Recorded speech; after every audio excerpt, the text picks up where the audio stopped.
Buon pomeriggio dallo stadio Franco Frogheri di Nuoro. Per la quinta giornata del campionato di eccellenza si affrontano oggi Nuorese e Castiadas. Porcheddu lascia a Caboni il tiro che passa oltre la barriera. Arriva Peana, contrastato da Porcheddu, non c'è fallo, quindi è Carboni, si libera di corda. Carboni ha spazio, il tiro di Carboni. Ponda per Steri, deve mettere giù il pallone Steri, arriva in recupero Caboni ma diventa un assist per Manca. Intanto riparte la squadra di casa con Peana che mette al centro per Manca, tenta la chiusura di Bruno, poi c'è Steri al volo. Ludio a una conclusione diretta verso la porta di Forzati, va Cocco, la deviazione, palla che finisce sul fondo. Steri serve ancora a Cocco, il cross di Cocco per Manca. Il colpo di testa di Manca, va Pinna dalla bandierina, vuoto Forzati, quindi Steri il suo tiro finisce. Si trattava di Ragazzu, il suo tiro finisce sull'esterno della rete. Il piazzamento di compagni, poi gioca corto sulla Pia, dalla Pia a corda di prima per Manca.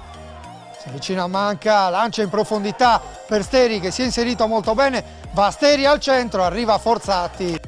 Cocco, Manca di prima intenzione a cercare Ragazzu, se lo perde un po' la difesa del Castiadas, quindi Ragazzu con il fisico riesce a riconquistare il pallone, la mette in mezzo. Il fischio dell'arbitro che ha qualcosa da dire ai giocatori al centro dell'area. Parte Cocco, Forzati respinge, ma la palla è ancora buona per Pinna, quindi Ragazzu la gira e poi Caboni. Manca, riparte il Castiadas ma interviene Steri, quindi Ragazzu controlla Ragazzu, la conclusione schiacciata.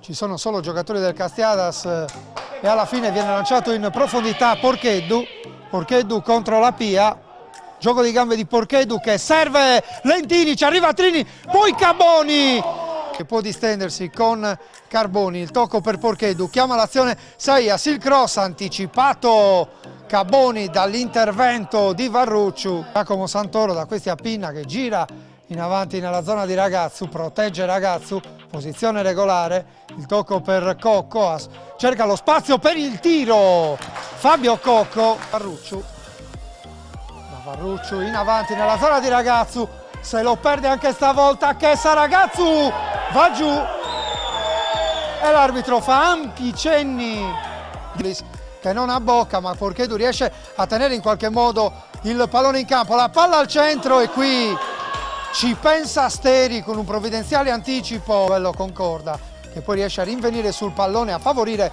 l'intervento di Steri che apre di esterno per Piredda, Piredda attenzione, area di rigore, si ferma Piredda, la mette al centro, Melis la mette al centro per Scioni che guadagna il fondo, quindi Caboni riesce a girarsi, arriva il triplice fischio del signor Nieddu, finisce 0-0 allo stadio.